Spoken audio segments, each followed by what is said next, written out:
ഇന്ന് സമൂഹത്തിൽ ജീവിച്ചിരിക്കുന്ന എല്ലാ മനുഷ്യരും മറ്റുള്ളവരെ സ്നേഹിക്കുന്നതിൻ്റെ പുറകിൽ വ്യക്തിപരമായി അവർക്ക് അവരുടേതായിരിക്കുന്ന ഉദ്ദേശങ്ങളും താല്പര്യങ്ങളും എന്തെങ്കിലും വിധമായിരിക്കുന്ന നേട്ടങ്ങളില്ലാതെ ആരും തന്നെ മനുഷ്യരെ പരസ്പരം സ്നേഹിക്കുന്നില്ല എന്നുള്ളതാണ്. ഞാൻ ആരെങ്കിലും സ്നേഹിക്കുന്നുണ്ടെങ്കിൽ, നിങ്ങൾ ആരെങ്കിലും സ്നേഹിക്കുന്നുണ്ടെങ്കിൽ തീർച്ചയായിട്ടും അതിന് വ്യക്തിപരമായിരിക്കുന്ന എന്തോ ചില താല്പര്യങ്ങളുണ്ട്. നമ്മുടെ എന്തോ കാര്യങ്ങൾ നേടാൻ വേണ്ടിയിട്ടോ അല്ലെങ്കിൽ ഏതെങ്കിലും ഇടങ്ങളിൽ നമ്മൾ എത്തിച്ചേരാൻ ആ വ്യക്തിയുടെ സഹായം നമുക്ക് ആവശ്യമായിരിക്കുന്നത് കൊണ്ടൊക്കെയാണ് മനുഷ്യർ പരസ്പരം സ്നേഹിക്കുന്നത്. അപ്പോൾ തന്നെ അതിനോടനുബന്ധമായി ചിന്തിക്കേണ്ടുന്ന ഏറ്റവും പ്രധാനപ്പെട്ട കാര്യം എന്ന് പറയുന്നത്, എന്തുകൊണ്ടാണ് മനുഷ്യർ ദൈവത്തെ സ്നേഹിക്കുന്നത്? തീർച്ചയായിട്ടും അതിനകത്തും ഒരു സ്വാർത്ഥതയുണ്ട്. ദൈവത്താൽ മാത്രമേ മനുഷ്യന് കാര്യങ്ങൾ സാധിക്കാൻ കഴിയത്തുള്ളൂ എന്നുള്ളത് കൊണ്ടാണ് മനുഷ്യൻ മിക്കവാറും ദൈവത്തെ സ്നേഹിക്കുന്നു എന്ന വ്യാജേനെ പ്രാർത്ഥനകൾക്കും ആരാധനകൾക്കും കൂട്ടായ്മകൾക്കും ഒക്കെ ഓടിപ്പോകുന്നത് എന്നാണ് എൻ്റെ വ്യക്തിപരമായിരിക്കുന്ന ഒരു അഭിപ്രായം. ദൈവത്തെ സ്നേഹിക്കുന്നു എന്ന് പറയുന്ന മനുഷ്യൻ യഥാർത്ഥത്തിൽ ദൈവത്തെ സ്നേഹിക്കുന്നുണ്ടോ എന്ന് ചോദിച്ചു കഴിഞ്ഞാൽ അത് ഒരല്പം സംശയമുളവാക്കുന്ന ഒരു കാര്യമാണ്. ഇന്ന് ടെൻഡർ ഹോളി സ്പിരിറ്റ് സംരക്ഷണം ചെയ്യുന്ന ഈ വീഡിയോയിലൂടെ ദൈവത്തെ സ്നേഹിക്കുന്നവർക്ക് ലഭിക്കുന്ന ചില അനുഗ്രഹങ്ങൾ, നന്മകൾ അതെന്താണെന്ന് പങ്കുവെക്കാനായിട്ട് ശ്രമിക്കുകയാണ്. ടെൻഡർ ഹോളി സ്പിരിറ്റിൻ്റെ മറ്റൊരു വീഡിയോയിലേക്ക് എല്ലാവർക്കും ഹൃദയംഗമായ സ്വാഗതം.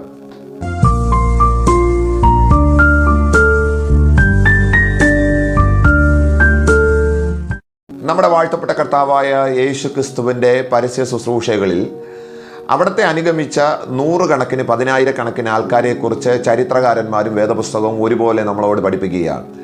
മിക്കവാറും യേശുവിനെ അനുഗമിച്ച എല്ലാവർക്കും വ്യക്തിപരമായിരിക്കുന്ന കുറേ താല്പര്യങ്ങൾ ഉണ്ടായിരുന്നു എന്നുള്ളത് യേശു തന്നെ പലയിടങ്ങളിലും പറയുന്നുണ്ട്. അവർ അപ്പകഷ്ണങ്ങൾക്ക് വേണ്ടിയിട്ടാണ് എൻ്റെ പുറകെ വന്നത്, രോഗസൗഖ്യത്തിന് വേണ്ടിയിട്ടാണ് എൻ്റെ പുറകെ വന്നത് എന്നൊക്കെ പറഞ്ഞ് യേശു തന്നെ പലയിടങ്ങളിലും കുറ്റപ്പെടുത്തുന്നത് നമുക്ക് കാണാനായിട്ട് കഴിയുന്നുണ്ട്. നോക്കൂ, കർത്താവിനെ സ്നേഹിക്കുകയും ദൈവത്തെ സ്നേഹിക്കുകയും ചെയ്യുന്നു എന്ന് അവകാശപ്പെടുന്ന ആൾക്കാർക്കൊക്കെ വ്യക്തിപരമായിരിക്കുന്ന ഏതാനും ചില ലക്ഷ്യങ്ങൾ ഉണ്ടായിരുന്നു എന്നുള്ളത് നിസ്സംശയം നമുക്ക് പറയാൻ കഴിയുന്ന ഒരു വസ്തുതയാണ്. ഇന്നും യേശുക്രിസ്തുവിൻ്റെ അനുയായികൾ എന്ന് അഭിമാനത്തോടുകൂടെ പറയുന്ന നാമും എന്തൊക്കെയോ വ്യക്തിപരമായിരിക്കുന്ന താല്പര്യങ്ങൾക്ക് വേണ്ടിയിട്ടല്ലേ വാസ്തവത്തിൽ ദൈവത്തെ സ്നേഹിക്കുന്നു എന്ന് പറയുന്നത്? ഹൃദയം തുറന്ന് ഒരു കാര്യവും ലഭിച്ചില്ലെങ്കിലും കുഴപ്പമില്ല, എനിക്ക് യേശുവിനെ സ്നേഹിക്കണം എന്ന് പറയുന്ന ആൾക്കാർ എത്ര പേര് കണ്ടേക്കാം? തീർച്ചയായിട്ടും വളരെ ചെറിയൊരു സംഖ്യ മാത്രമേ ആ വിഷയത്തിനകത്ത് കാണൂ എന്നുള്ളതാണ് എൻ്റെ ഒരു അഭിപ്രായം. കർത്താവ് യേശു ക്രിസ്തുവിൻ്റെ പരസ്യ ശുശ്രൂഷയിൽ അവിടുത്തെ അനുഗമിച്ച നൂറുകണക്കിന് ആൾക്കാരിൽ ഒരു കഥാപാത്രം എന്ന് പറയുന്നത് മഗ്ദലക്കാരത്തി മറിയയാണ്. അവളെക്കുറിച്ച് മോശമായിരിക്കുന്ന ഒരുപാട് ചിന്തകൾ, ഒരുപാട് എഴുത്തുകൾ, ഒരുപാട് സാഹിത്യകൃതികളൊക്കെ പിന്നീട് രൂപപ്പെട്ടു വന്നിട്ടുണ്ട്. വാസ്തവത്തിൽ ആരാണ് മഗ്ദലക്കാരത്തി മറിയ എന്ന് ചോദിച്ചു കഴിഞ്ഞാൽ, കർത്താവ് യേശു ക്രിസ്തു 7 ഭൂതങ്ങളെ പുറത്താക്കി സൗഖ്യമാക്കിയ ഒരു സ്ത്രീയാണ് മഗ്ദലക്കാരത്തി മറിയ. അവളെക്കുറിച്ച് മറ്റ് യാതൊരു വിധമായിരിക്കുന്ന മോശം കമൻസ് ഒന്നും തന്നെ വേദപുസ്തകത്തിൽ നമുക്ക് കാണാനായിട്ട് കഴിയുന്നില്ല. യേശുക്രിസ്തുവിനെ 2 ഇടങ്ങളിൽ 2 പേർ തൈലാഭിഷേകം നടത്തിയിരിക്കുന്നത് നമുക്ക് കാണാനായിട്ട് കഴിയും. 2 സ്ത്രീകൾ. ആ 2 പേരിൽ ഒരാളല്ല മഗ്ദലക്കാരത്തി മറിയ എന്ന് ഞാൻ വേദപുസ്തക അടിസ്ഥാനത്തിൽ പറയാനായിട്ട് താല്പര്യപ്പെടുകയാണ്. അഥവാ പട്ടണത്തിലെ പാപിനിയായ ഒരു സ്ത്രീ ആയിരുന്നില്ല മഗ്ദലക്കാരത്തി മറിയ. അവളിൽ ഉണ്ടായിരുന്നത് 7 ഭൂതങ്ങളിൽ അവളിൽ ഉണ്ടായിരുന്നു. അത് യേശു അവളിൽ നിന്ന് പുറത്താക്കുകയും യേശു അവളെ സ്വതന്ത്രമാക്കുകയും ചെയ്യുവാനായിട്ട് ഇടയായിത്തീർന്നു. അവളുടെ ജീവിതത്തിൽ ആ സ്വാതന്ത്ര്യം ലഭ്യമായതോടുകൂടെ യേശുവിനെ അനുഗമിക്കാൻ അവൾ തീരുമാനിക്കുവാനായിട്ട് ഇടയായിത്തീർന്നു. മറ്റാരനുഗമിക്കുന്നതിനേക്കാളും മറ്റാര് യേശു ക്രിസ്തുവിനെ സ്നേഹിക്കുന്നതിനേക്കാളും ഗൗരവമായും ആഴമായും യേശുവിനെ സ്നേഹിക്കുന്ന ഒരു വലിയ മനസ്സ് മഗ്ദലക്കാരത്തി മറിയയ്ക്ക് ഉണ്ടായിരിക്കുവാനായിട്ട് ഇടയായിത്തീർന്നു. നിങ്ങൾ വേദപുസ്തകം പരിശോധിച്ച് നോക്കിക്കഴിഞ്ഞാൽ കർത്താവായ യേശു ക്രിസ്തുവിനെ ക്രൂശീകരിക്കുന്ന സമയം യേശു ക്രിസ്തുവിൻ്റെ ക്രൂശിൻ്റെ ചുവട്ടിൽ നിൽക്കുന്ന 3 വ്യക്തികളെ നിങ്ങൾക്ക് കാണാനായിട്ട് കഴിയും. അതിൽ ഒരാൾ മഗ്ദലക്കാരത്തി മറിയായിരുന്നു, മറ്റൊന്ന് യേശു ക്രിസ്തുവിൻ്റെ അമ്മയാണ്. അപ്പോൾ തന്നെ യേശു ക്രിസ്തു അധികം സ്നേഹിച്ച, യേശുവിനെ സ്നേഹിച്ച യോഹന്നാൻ എന്ന ശിഷ്യനും മാത്രമാണ് യേശു ക്രിസ്തുവിനെ ക്രൂശിൻ്റെ ചുവട്ടിൽ നിൽക്കുന്നത്. ഈ 3 പേരിൽ ഒരാളായിരുന്നു മഗ്ദലക്കാരത്തി മറിയ. ഇനി യേശു ക്രിസ്തുവിനെ കല്ലറയിലേക്ക് എടുത്തു വച്ചിട്ട് യേശുക്രിസ്തുവിൻ്റെ അനുയായികളായിരിക്കുന്ന ആൾക്കാർ, ഈവൻ യേശുക്രിസ്തുവിൻ്റെ അമ്മ പോലും ആ കല്ലറയിൽ നിന്ന് മാറിപ്പോകുന്നത് നിങ്ങൾക്ക് കാണാനായിട്ട് കഴിയും. എന്നാൽ മറിയ മാത്രം ആ കല്ലറ വിട്ടു പോകാതെ ആ കല്ലറ വാതിൽക്കൽ ഇരിക്കുന്നത് നിങ്ങൾക്ക് വേദപുസ്തകം പഠിച്ചാൽ കാണാനായിട്ട് കഴിയുന്ന ഏറ്റവും വലിയൊരു വസ്തുതയാണ്. 4ാമത്തെ ഒരു കാര്യം എന്ന് പറയുന്നത്, യേശുക്രിസ്തു ഉയർത്തെഴുന്നേറ്റ ആ പ്രഭാതത്തിൽ 3 സ്ത്രീകൾ യേശുക്രിസ്തുവിൻ്റെ ശരീരത്തിൽ തൈലം പൂശേണ്ടതിനും സുഗന്ധദ്രവ്യങ്ങൾ ഇടേണ്ടതിനുമായിട്ട് മൂന്ന് പേർ ആ കല്ലറയിലേക്ക് ഓടുന്നത് നിങ്ങൾക്ക് കാണാനായിട്ട് കഴിയും. ആ മൂന്ന് പേരിൽ ഒരാൾ മഗ്ദലക്കാരത്തി മറിയായിരുന്നു എന്നുള്ളത് യോഹന്നാൻ സുവിശേഷത്തിലും ലൂക്കോസ് സുവിശേഷത്തിലും നമുക്ക് കാണാനായിട്ട് കഴിയുന്ന ഏറ്റവും ശക്തമായിരിക്കുന്ന വേദഭാഗമാണ്. യേശു അവിടെ ഇല്ല, ആ കല്ലറയിൽ യേശു ഇല്ല എന്ന് മനസ്സിലാക്കിയിട്ട് മറ്റു രണ്ട് സ്ത്രീകൾ അവരുടെ സ്വന്തം ഇടങ്ങളിലേക്കോ അല്ലെങ്കിൽ ശിഷ്യന്മാരുടെ അടുക്കലേക്കോ മടങ്ങിപ്പോകാൻ താല്പര്യപ്പെടുകയും അവർ മടങ്ങിപ്പോവുകയും ചെയ്യുന്നു. എന്നാൽ മറിയ മാത്രം ആ തുറന്നു കിടക്കുന്ന കല്ലറയുടെ വാതിൽക്കൽ ഇരിക്കുകയും യേശുവിനെ കിട്ടിയിട്ടല്ലാതെ, യേശുവിനെ കണ്ടിട്ടല്ലാതെ തിരിച്ചു താൻ പോകത്തില്ല എന്നുള്ള വലിയൊരു തീരുമാനമെടുത്ത് അവിടെ ഇരിക്കുകയും ചെയ്യുന്നത് നിങ്ങൾക്ക് കാണാനായിട്ട് കഴിയും. നോക്കൂ, ഈ 4 ഇടങ്ങൾ, യേശുക്രിസ്തുവിൻ്റെ കല്ലറ, യേശുക്രിസ്തുവിനെ അടക്കം ചെയ്ത, യേശുക്രിസ്തുവിനെ ക്രൂശീകരിച്ച ഇടം, അപ്പോൾ തന്നെ യേശുക്രിസ്തു ഉയർത്തെഴുന്നേറ്റ് ആ പ്രഭാതത്തിൽ പോകുന്ന കൂട്ടരിൽ യേശുക്രിസ്തു അവിടെ ഇല്ല എന്നറിഞ്ഞിട്ടും തിരിച്ചു പോകാതെ മറിയ ഇങ്ങനെ യേശുവിനെ ആഴമായി സ്നേഹിക്കാനുള്ള കാരണം എന്തായിരിക്കാം?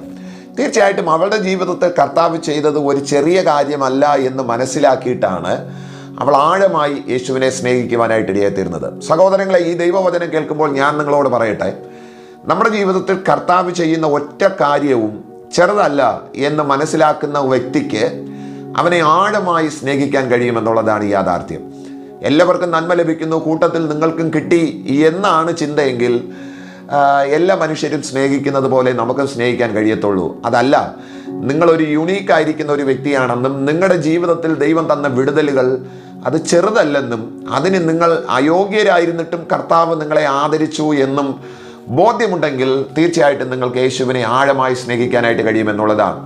യേശുക്രിസ്തു കൂടെ കൊണ്ട് നടന്ന 10,000-കണക്കിന് ആൾക്കാർ അപ്പക്കഷ്ണങ്ങൾക്കും രോഗസൗഖ്യത്തിനും സാമ്പത്തികമായിരിക്കുന്ന പുരോഗതിക്കും നന്മകൾക്കും വിടുതലുകൾക്കും വേണ്ടിയിട്ട് യേശുവിൻ്റെ തോളത്ത് തട്ടിയുരുമി നടന്നവർക്കെല്ലാം ആഴമായി സ്നേഹിക്കാനുള്ള ഒരു മനസ്സുണ്ടായിരുന്നില്ല. മഗ്ദലക്കാരത്തി മറിയയ്ക്ക് ആഴമായ സ്നേഹം അവരുടെ ഹൃദയത്തിനകത്തുണ്ടായിരുന്നു. അതുകൊണ്ടാണ് അവൾ ക്രൂശിൻ്റെ ചുവട്ടിൽ നിന്ന് മാറാതിരുന്നത്. അതുകൊണ്ടാണ് അവൾ കല്ലറ വിട്ടു പോകാതിരുന്നത്. യേശുക്രിസ്തു ഉയർത്തെഴുന്നേറ്റിട്ടും അവനെ കണ്ടിട്ടല്ലാതെ മടങ്ങിപ്പോകത്തില്ല എന്നുള്ള ഒരു തീരുമാനത്തിൽ അവൾ എത്തിച്ചേരാനുള്ള കാരണം വലിയ സ്നേഹം, ആഴമായ ഒരു സ്നേഹം യേശുക്രിസ്തുവിനോടുണ്ടായിരുന്നു. സഹോദരങ്ങളെ, ഞാൻ നിങ്ങളോട് വളരെ സ്നേഹത്തോടു കൂടെ ചോദിക്കുന്നു, ഇത്തരത്തിൽ ഒരു വലിയ സ്നേഹം നിങ്ങളുടെ ഉൾത്തടത്തിലുണ്ടെന്നുണ്ടെങ്കിൽ നിങ്ങളെ മറ്റൊന്നാക്കി മാറ്റാൻ കർത്താവ് ആഗ്രഹിക്കുന്നുണ്ട്. നിങ്ങളിൽ പ്രത്യേകിച്ച് ഒരു ദൗത്യം നൽകി തരാൻ കർത്താവ് ആഗ്രഹിക്കുന്നുണ്ട് എന്ന് ഈ ദൈവവചനത്താൽ ഞാൻ നിങ്ങളോട് പറയാനായിട്ട് ശ്രമിക്കുകയാണ്. യേശുവിനെ കണ്ടിട്ടല്ലാതെ മടങ്ങിപ്പോകത്തില്ല എന്ന് തീരുമാനിച്ച മഗ്ദലക്കാരത്തി മറിയയുടെ അടുക്കൽ യേശു പ്രത്യക്ഷപ്പെടുകയാണ്. എന്നിട്ട് അവളെ വിളിക്കുകയും അവൾക്കൊരു പ്രത്യേക ദൗത്യം കൊടുക്കുകയാണ്. പോയി, ഞാൻ ഉയർത്തെഴുന്നേറ്റിരിക്കുന്നു എന്ന് ലോകത്തോട് പറയുക. യേശുക്രിസ്തുവിൻ്റെ ഉയർത്തെഴുന്നേൽപ്പ് പ്രസംഗിക്കാൻ ഭാഗ്യം കിട്ടിയ ആദ്യത്തെ വ്യക്തി എന്ന് പറയുന്നത് മഗ്ദലക്കാരത്തി മറിയയാണ്. 12 പേരെ യേശു തിരഞ്ഞെടുത്തിരുന്നു. പക്ഷെ അവരല്ല ഉയർപ്പിൻ്റെ സാക്ഷികളായി തീരുവാനായിട്ട് ഇടയായിത്തീർന്നത്. ഉയർപ്പിൻ്റെ സാക്ഷിയായി തീർന്ന ആദ്യത്തെ വ്യക്തി എന്ന് പറയുന്നത് ഒരു സ്ത്രീ ആയിരുന്നു. അത് മഗ്ദലക്കാരത്തി മറിയയായിരുന്നു. നിങ്ങൾ ആഴമായി യേശുവിനെ സ്നേഹിക്കുന്നവരാണെങ്കിൽ തീർച്ചയായിട്ടും മറ്റാർക്കും കിട്ടാത്ത പ്രത്യേകമായിരിക്കുന്ന ചില ദൗത്യങ്ങൾ, പ്രത്യേകമായിരിക്കുന്ന ചില നിയോഗങ്ങൾ, പ്രത്യേകമായിരിക്കുന്ന ഒരു അഭിഷേകം നിങ്ങളിൽ ഉണ്ടാകുമെന്ന് ഈ ദൈവവചനത്താൽ ഞാൻ നിങ്ങൾക്ക് ബോധ്യം വരുത്തി തരുവാനായിട്ട് ശ്രമിക്കുകയാണ്. നിങ്ങൾ ഹൃദയംഗമായി ദൈവത്തെ സ്നേഹിക്കുന്ന ഒരു വ്യക്തിയാണെന്നുണ്ടെങ്കിൽ വേദപുസ്തകം നിങ്ങൾക്ക് നൽകുന്ന 3 പ്രധാനപ്പെട്ട അനുഗ്രഹങ്ങൾ കൂടിയുണ്ട്. ദൈവത്തെ സ്നേഹിക്കുന്നവർക്ക് മാത്രം ലഭിച്ചിരിക്കുന്ന 3 പ്രധാനപ്പെട്ട ഒരു അനുഗ്രഹമുണ്ട്, 3 എണ്ണമുണ്ട്. അതിൽ ഒന്നാമത്തേത് കൊരിന്ത്യ ലേഖനത്തിൽ പൗലോസ് ശ്ലീഹ പറയുന്ന ഒരു വാക്യമാണ്. ദൈവത്തെ സ്നേഹിക്കുന്നവർക്ക് ഒരുക്കിയിരിക്കുന്നത് ഒരു കണ്ണ് കണ്ടിട്ടില്ല, ഒരു ചെവി കേട്ടിട്ടില്ല, ആരുടെയും ഹൃദയത്തിൽ തോന്നിയിട്ടില്ല. ദൈവത്തെ സ്നേഹിക്കുന്നവർക്ക് ലഭിച്ചിരിക്കുന്ന ഒന്നാമത്തെ അനുഗ്രഹം ഒരു കണ്ണ് കണ്ടിട്ടില്ലാത്തതും ഒരു ചെവി കേട്ടിട്ടില്ലാത്തതും ഒറ്റ ഹൃദയത്തിനകത്തും തോന്നിയിട്ടില്ലാത്തതുമായ ഒരു വലിയ നന്മ തീർച്ചയായിട്ടും ദൈവത്തെ സ്നേഹിക്കുന്നവർക്കുണ്ട് എന്നുള്ളത് തിരുവെഴുത്ത് നമ്മളോട് പറയുന്ന ഒരു കാര്യമാണ്. ആ വേദഭാഗത്തിന് 2 വിശദീകരണമാണ് ദൈവശാസ്ത്ര ചിന്തകന്മാർ കൊടുക്കുന്നത്. ഒന്നാമത്തേത്, ആ നന്മ എന്തായിരുന്നു എന്ന് അതിൻ്റെ തൊട്ട് താഴെയുള്ള വാക്യത്തിൽ തന്നെ നമുക്ക് കാണാനായിട്ട് കഴിയും. അത് തേജസ്സിൻ്റെ ക്രിസ്തുവിനെയാണ് ആ നന്മ എന്നതുകൊണ്ട് അവിടെ കൊരിന്ത്യ ലേഖകൻ ഉദ്ദേശിക്കുന്നത്. ദൈവത്തെ സ്നേഹിക്കുന്നവർക്ക് കിട്ടിയിരിക്കുന്ന ഒരു കണ്ണിനും ഒരു കാതിനും ഒരു മനസ്സിനും കേൾക്കാനോ അനുഭവിക്കാനോ കഴിയാതിരുന്ന ആ നന്മ എന്ന് പറയുന്നത് നമ്മുടെ വാഴ്ത്തപ്പെട്ട കർത്താവായ യേശു ക്രിസ്തു തന്നെയാണ്. ദൈവത്തിൻ്റെ കൃപയാൽ നമുക്ക് ആ നന്മ കാണാൻ കർത്താവ് ഭാഗ്യം നൽകി. അത് ഓർത്ത് കർത്താവിനെ സ്തുതിക്കുകയാണ്. അനേകം പേർക്കും ഇന്ന് തേജസ്സിൻ്റെ ക്രിസ്തു മറഞ്ഞിരിക്കുമ്പോൾ ദൈവത്തിൻ്റെ കൃപയാൽ നമുക്ക് ആ കണ്ണ് തുറന്ന് അവനെ കാണാൻ, അവനെ ജീവിതത്തിൽ അനുഭവിക്കാൻ, അവനെ രക്ഷകനായി സ്വീകരിക്കാൻ, അവൻ്റെ മക്കളാകാൻ നമുക്ക് ആ ഭാഗ്യം ലഭിച്ചു എന്നുള്ളത് ദൈവത്തെ സ്നേഹിക്കുന്നവർക്ക് ലഭിച്ചിരിക്കുന്ന ഒന്നാമത്തെ നന്മയാണ്.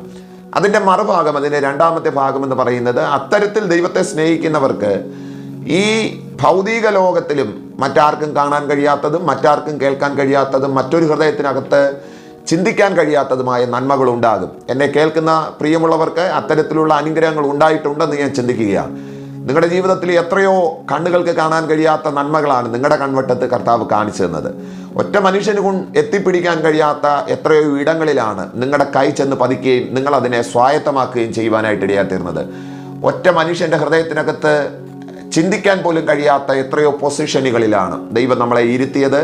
എന്നെ കേൾക്കുന്നവരിൽ അങ്ങനെ ഉണ്ടെന്നുണ്ടെങ്കിൽ ഞാൻ നിങ്ങളോട് സ്നേഹത്തോടു കൂടെ പറയുന്നു, അത് നിങ്ങൾ ദൈവത്തെ സ്നേഹിച്ചതിന് ദൈവം നിങ്ങൾക്ക് നൽകി തന്ന പ്രതിഫലമാണ്. ഇന്ന് ഈ ദൈവവചനം കേൾക്കുന്നവരോട് അതേ കാര്യം പറഞ്ഞ് ഞാൻ ഉറപ്പിക്കുന്നു. ദൈവത്തെ സ്നേഹിക്കാൻ മനസ്സുണ്ടെങ്കിൽ തീർച്ചയായിട്ടും ഒരു കണ്ണിന് കാണാൻ കഴിയാത്തതും ഒരു ചെവിക്ക് കേൾക്കാൻ കഴിയാത്തതും ഒരു ഹൃദയത്തിന് തോന്നാൻ കഴിയാത്തതുമായ ഒരു കൂട്ടം നന്മകൾ, ഒരുപാട് അനുഗ്രഹങ്ങൾ നൽകിത്തരാൻ ദൈവം വിശ്വസ്തനാണ്.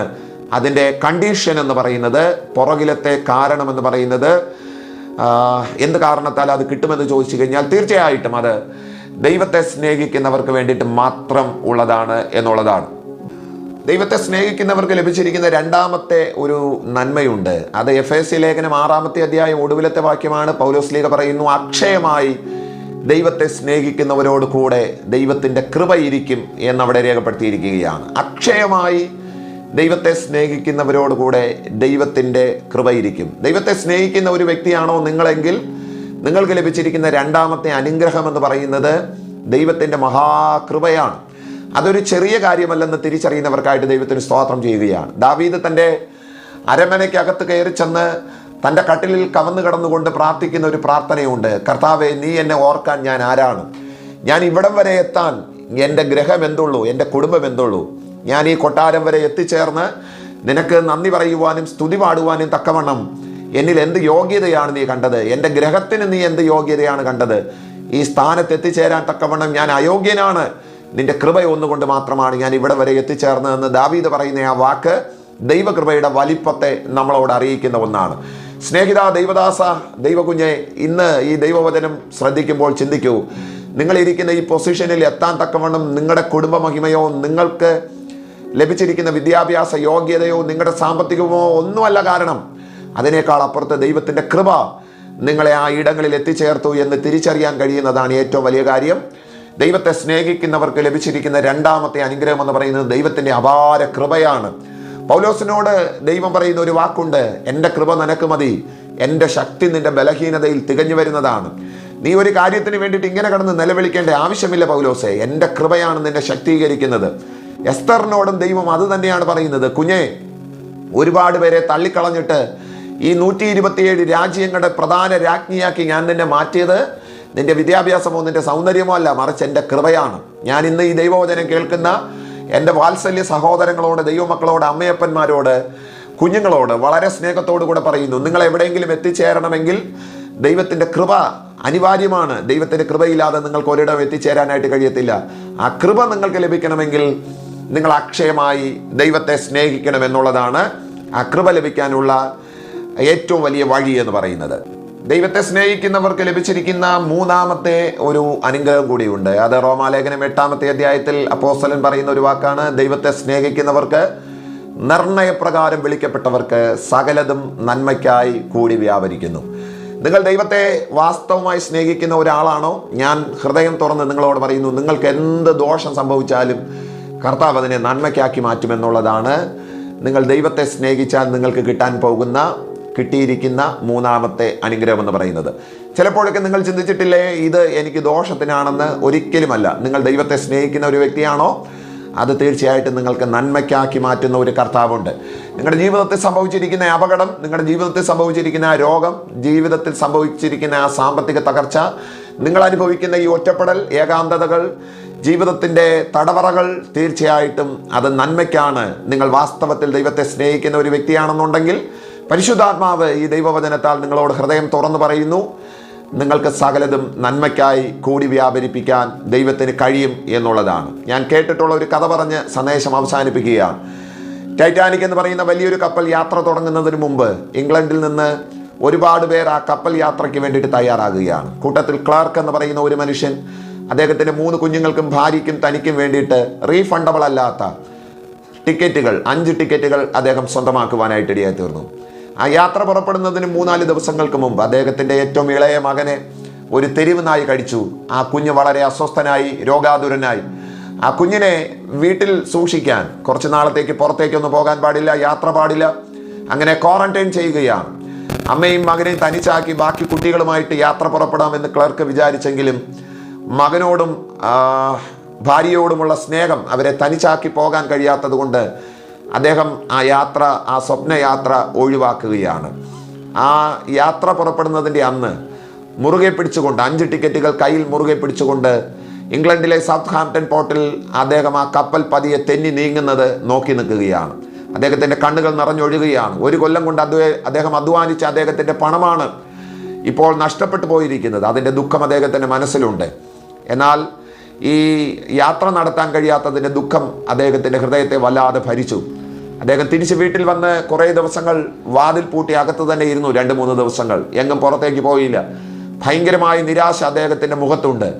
5-ാമത്തെ ദിവസം അദ്ദേഹം വീട് വിട്ട് പുറത്തേക്ക് മുറ്റത്തേക്ക് ഇറങ്ങുമ്പോൾ മുറ്റത്ത് വീണ് കിടന്ന പത്രം നിവർത്തി നോക്കിയപ്പോഴത്തേക്കും 5 ദിവസങ്ങൾക്ക് മുമ്പ് സൗത്ത് ഹാംപ്ടൺ പോർട്ടിൽ നിന്ന് പുറപ്പെട്ട ആ കപ്പൽ ഒരു വലിയ മഞ്ഞുമലയിൽ ഇടിച്ച് 1800-ലധികം യാത്രികർ മരിച്ച വാർത്തയാണ്, കൊല്ലപ്പെട്ട വാർത്തയാണ് അദ്ദേഹം കേൾക്കുവാനായിട്ട് ഇടയാത്തിരുന്നത്, കാണാനായിട്ട് ഇടയാത്തിരുന്നത്. ആ പത്രം കെട്ടിപ്പിടിച്ചുകൊണ്ട് നേരെ തൻ്റെ ഇളയ മകൻ്റെ അടുക്കലേക്ക് ഓടിച്ചെന്ന് കെട്ടിപ്പിടിച്ച് 5 പേര് മുട്ടുകുത്തി നിന്നുകൊണ്ട് പ്രാർത്ഥിച്ച് പറഞ്ഞൊരു വാചകമാണ് റോമാലേഖനം 8-ാമത്തെ അധ്യായം. ദൈവത്തെ സ്നേഹിക്കുന്നവർക്ക് നിർണയപ്രകാരം വിളിക്കപ്പെട്ടവർക്ക് സകലത് നന്മയ്ക്കാണ്.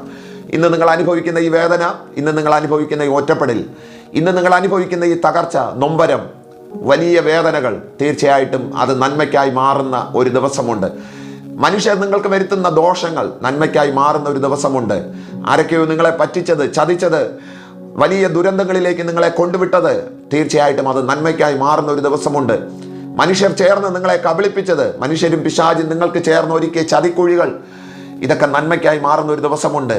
ദൈവത്തെ സ്നേഹിക്കുന്നവനാണ് നീയെങ്കിൽ, ദൈവത്തെ സ്നേഹിക്കുന്ന ഒരു വ്യക്തിയാണ് താങ്കളെങ്കിൽ, ദൈവ പൈതലെ, കുഞ്ഞെ, സഹോദര, വളരെ സ്നേഹത്തോടു കൂടെ പറയുന്നു, അത് നന്മയ്ക്കാക്കി മാറ്റുന്ന ഒരു കർത്താവുണ്ട്. ദൈവത്തെ സ്നേഹിക്കുന്നവർക്ക് ലഭിച്ചിരിക്കുന്ന 3-ാമത്തെ അനുഗ്രഹം എന്ന് പറയുന്നത് അവിടെ ജീവിതത്തിൽ എന്ത് സംഭവിച്ചാലും അത് നന്മയ്ക്കാണ്. അതുകൊണ്ട് ധൈര്യപ്പെടുക. ഇന്ന് നിങ്ങൾ അനുഭവിക്കുന്ന ഈ കഷ്ടതകൾ നന്മയ്ക്കായി മാറാൻ പോകുന്നു. ഈ വചനങ്ങളാൽ കർത്താവ് നിങ്ങളെ അനുഗ്രഹിക്കട്ടെ. ആമേൻ.